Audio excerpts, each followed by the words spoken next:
so gusto namin sana dito pumesto kasi syempre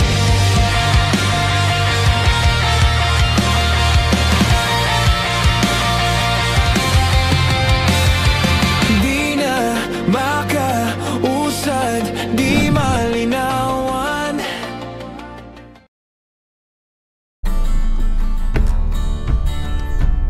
Ito pwede. Dito na lang, ayun o. yan, so pumasok kami dito Tayo rito. kasi hindi kami makababa dun sa kabila. So tingnan namin kung ano kasi parang Ito basta may dulo, yun o. Pwede yan. Pasukin natin, pasukin yun. ay, Resort talaga ito. Kaso, saan tayo? Magkakacamping. doon sa dulo no. Kanan. Magiging hilit-hilit. Ay, pumasok ng inyong mga lintikay.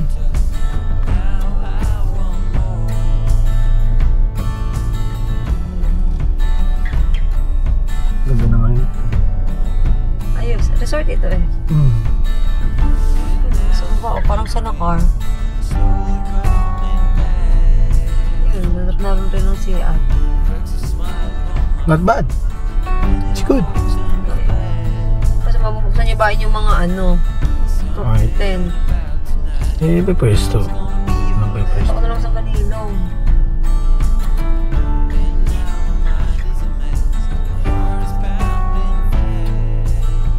Oh, I wish that you could stay. I don't care about the other one. I don't care about what you done. Oh, I wish that you could stay. I don't know how it's gonna be. Ayun, so gusto namin sana dito pumesto kasi syempre at least kasya kami tatlo dito ang mga sasakyan namin. So kaso yung inantay namin kasi yung owner wala kasing tao eh, pero ang ganda ng kanyang place kasi nakaayos na mabuti yung mga coconut trees. Maganda pagkakalapat ng kanyang mga tanim. Yes, correct. Tapos meron tayong part ng ano dito, ilog. So maganda naman siya. So for now, rito muna tayo habang naghahanap talaga ng maganda-gandang quality spot. Kasi pagod na rin lahat, so alam niyo na. Pagpahinga man lang tayo kahit konti, yun, then larga na tayo. Or kung ano man na pwedeng magandang gawin. Yun, so Uy, ginabagyo na tayo. ulan na naman tayo. So nagstay muna kami dito sa nakita namin na na resort kasi medyo pagod na rin yung mga kasama natin, saka syempre may mga kasama rin tayong mga bata. So try muna natin kumain, isip muna kung saan tayo pupunta.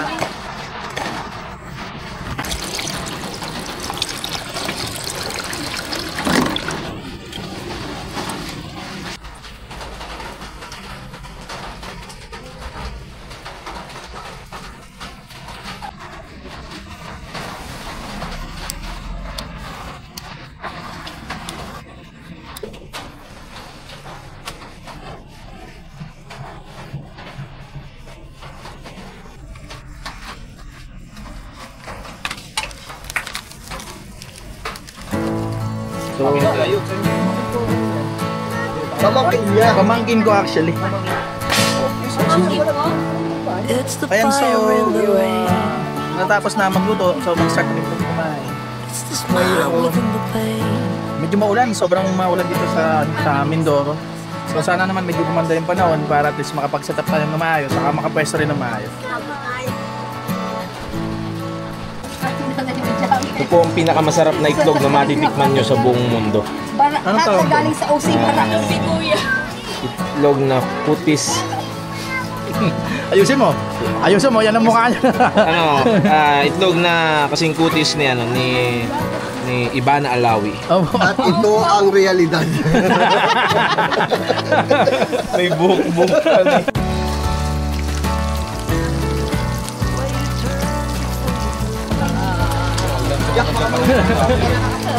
Isang cheerer, isang bida sa kadaldalan, at saka isang chef.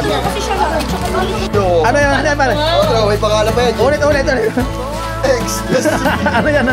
Pampano.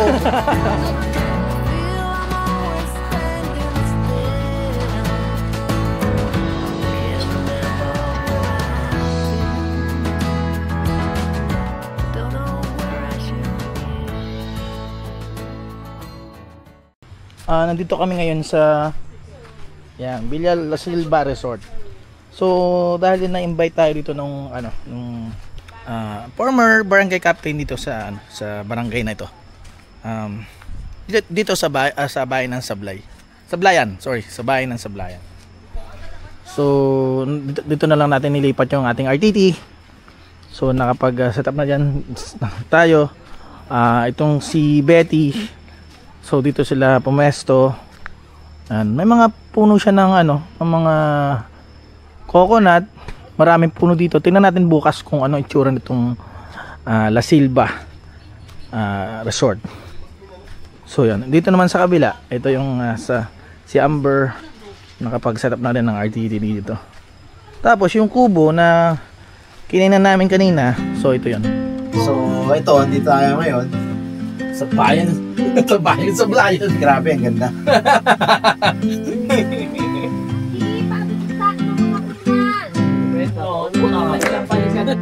Ang lambing niya pare, parang tumawag ng boy. Yes. Pare, tinayempo mo. Ang bilis sa bo. Hello guys. Nag-bedtime stories na rin pala tayo para makatulong na rin yung last time na ako yung nag bedtime stories. Sino yung character dun sa sa story ko? David and John. David and the Giant? Si David and Goliath. Okay. Ngayon, That was close. si King David, naging king si David. Oo, after nung natalo niya si tumagal, naging king siya. After ni King David, naging si King Solomon. Si King Solomon ang pinakamatalino sa lahat ng hari na naging hari ng Israel. Siya yung pinaka-wise. Napunta yung may dalawang babae, pinag-aagawan nila yung isang baby. Yung isang babae, sabi niya kanyang anak yun. Sabi nung isa naman, aking anak yan. Kanya naman daw. So ngayon, hindi malaman ni King Solomon kung sino talaga ang tunay na nanay noong bata. Ang ginawa ni King Solomon, nagulat ang lahat. Kasi ang sabi niya, kunin ang bata. Pinautos niyang kunin dun sa mga kanyang mga kawal o mga soldier. Kinuha ngayon. Hatiin niyo yung bata sa gitna. Kasi nga, nagtatalo silang dalawa. Hahatiin. Abo, di syempre, nung inutos ni Solomon na hatiin yung bata sa gitna para maghahati na lang silang dalawa, syempre mamatay yung bata, yung baby. Ang ginawa nung isa, sige, gano'n na lang. Sabi niya gano'n nung isang babae. Yung isa naman babae, wag po, ibigay nyo na lang sa kanya. Yan ang sabi nung isang babae. So ngayon, lumabas ngayon kung sino yung totoong sinong nanay talaga ng baby. Sige, sino rin sa dalawa? Yung gustong mahati na lang yung bata para maghati na lang silang dalawa? Or yung isang sabi, wag nang hatiin sa gitna at ibigay na lang ron sa isa? O sige, hindi, si Kyle muna. Sige, Kyle, sino? Yung bigay ng bat. Aba, ikaw, Zoe. Yung bigay yung bata. Tama! Kasi, yung totoong nanay, ay, syempre mamatay yung kanyang anak. Yan yung bat? Yeah? Oo, di ba? Oo. Oh, yung close. Siyempre, ayaw niya mamatay. O kaysa mapatay ng mga kawal o ng soldier. Sabi niya, bigay mo na lang. Kahit hindi. Kasi kaysa mamatay, mahal na mahal niya yun eh. Anak niya baby. Oh. Ay, doon nalaman ngayon ni King Solomon. Galing Galing ng kanyang technique. Ganon ang kanyang ginawa. Ganon katalino si King Solomon. Kapababa lang natin. It's 7 a.m. Dito kami ngayon. So, high tide na ngayon. The same doon napunta tayo dun sa kabila. Yung nakita natin ang gandang rose spot. Yes, sama ikaw. Ay, sige dyan. So, ito yung meron dito naman sa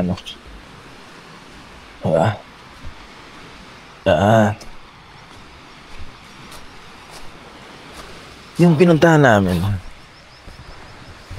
yung napuntahan namin na for Pinuntahan namin hapon. Doon yun. Yun sa part na yan.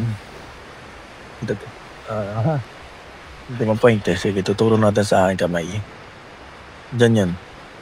Doon yung lugar na yan. So, itong lugar naman na ito ay may ano siya ng ilog. Dito nagmi-meet yung ilog sa yung dagat. So, ito. So, ano to? Pag may-ari ng isang former barangay captain,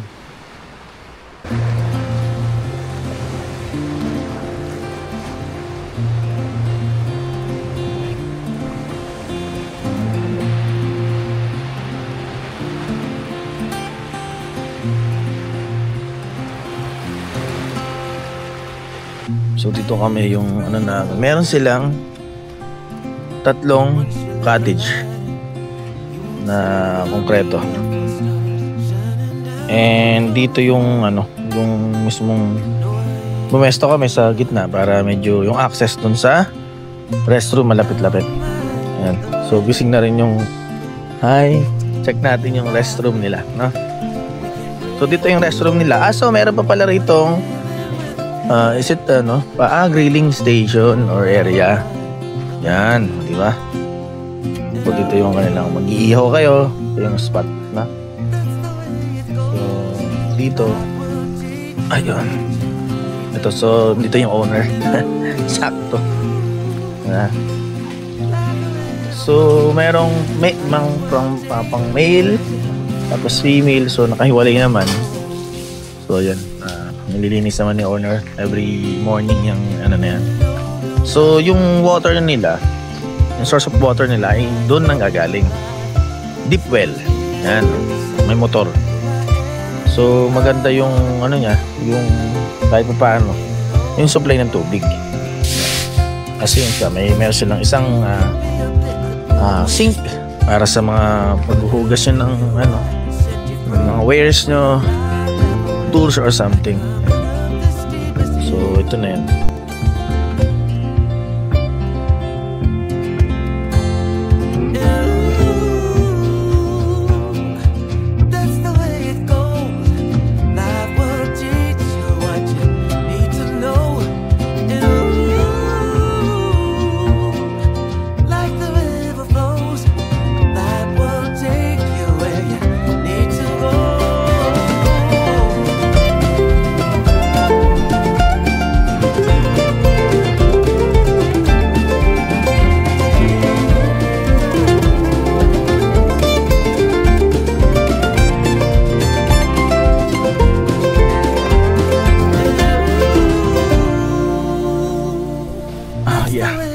So, try natin maglakad. Yun. So, nawala pala yung mga buckets natin dito. Coffee. Sarap. Kape tayo. Ayun, puntahan natin itong mga Palokoy boys. Ano nakita nyo? Ate. Ate, luko, ate. Ate. Where? Dito ate, sobrang daming hermit crab. See oh. Ate oh, dali oh. Ayun ate oh, dali look. Ayun, nagka-crawl sila lahat. Ang bilis, maliliit. Tawa.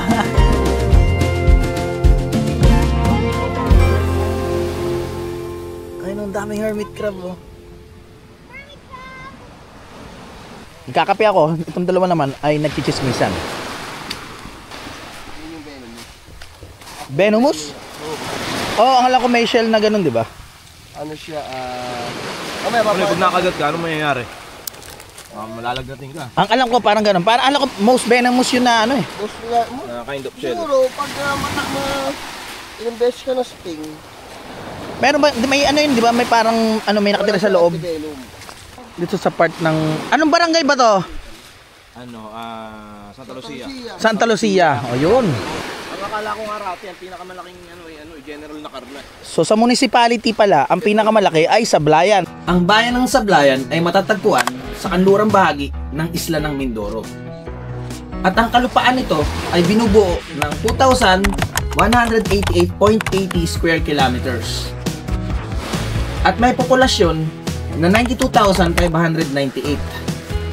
At base sa datos, ang bayan ng Sablayan ang pinakamalaking bayan sa buong Pilipinas simula pa noong 2001. So, bait ng owner kahit pa paano, diba?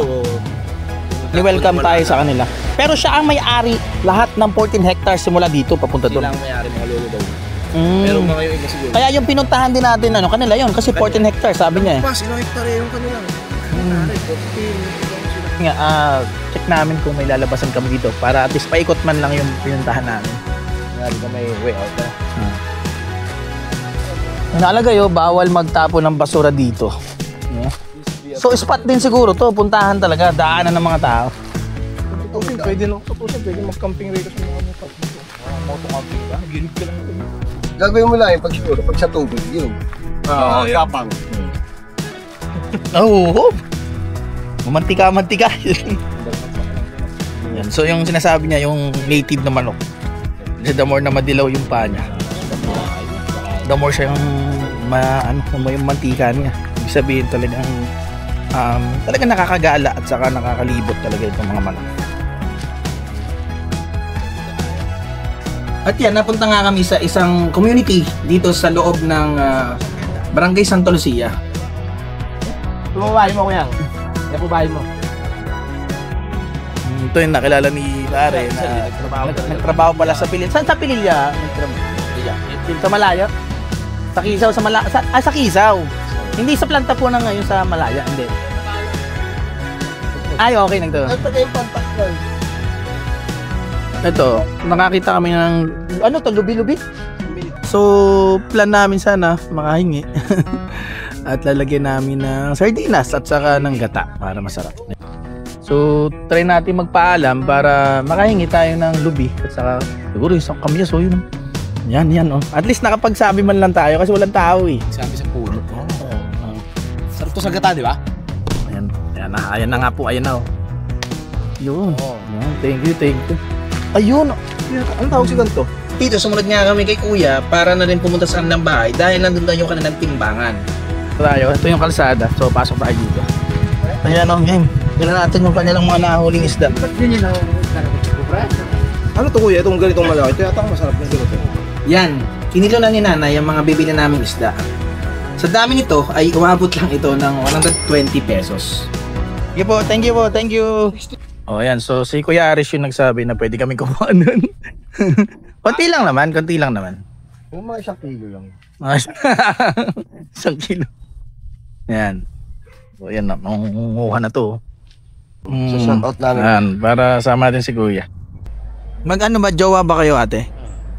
Awi na nga ba eh. Ano pangalan mo ate? Nahiya si ate Sige, si Kuya Aris lang may mention natin. Siya na ba yung forever mo ate? Sana. Niniwala ka ba sa forever? Sige, nakakuha ka na. Asan na? Saan nakuha mo? Pakita mo. Ebidensya. Hinakaw po ng kamyas. Ayun ito po sa larin Hindi, nagpaalam po kami. Ayun yung soko may dalang lubi. Yun may dalang isda. Yung isa naman may dalang kambyas. Diba? Ganun lang daw mangalap ng ulam dito sa bayan ng Sablayan.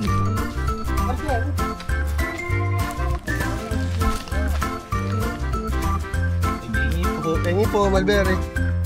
Puno.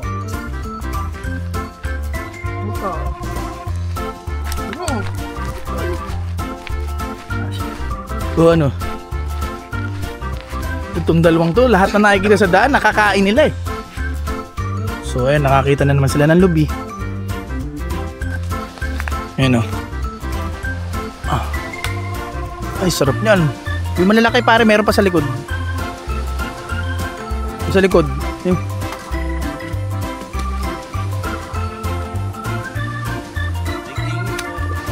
Magaling ang mga mata nito sa gantong kalakaran.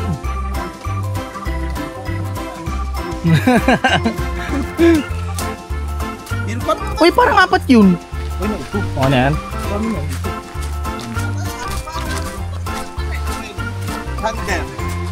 James. Visit. So, wag nyo kasi kaming hanapin. So, lubi, papaya, Bili niyan. mango, 123 pesos dito. Isang mambobola. May dala kayong pera. Isang bolero. Isang dala. ayun, lusot.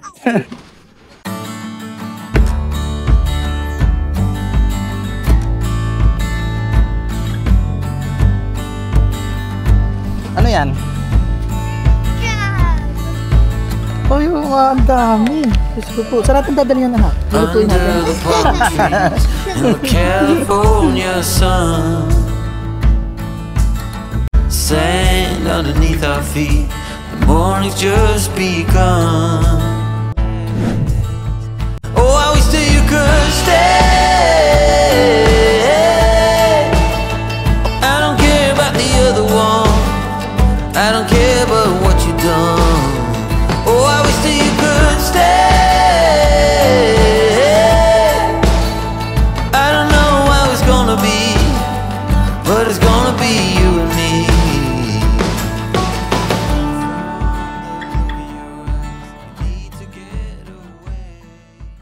So, yun, tumigan muna tayo para bumili ng mga pwedeng merienda or ano pang mga kailangan. So, nakausap natin yung manager dito sa Easy Resort, no? Ito pala ay... Hindi pa naman problem tayo.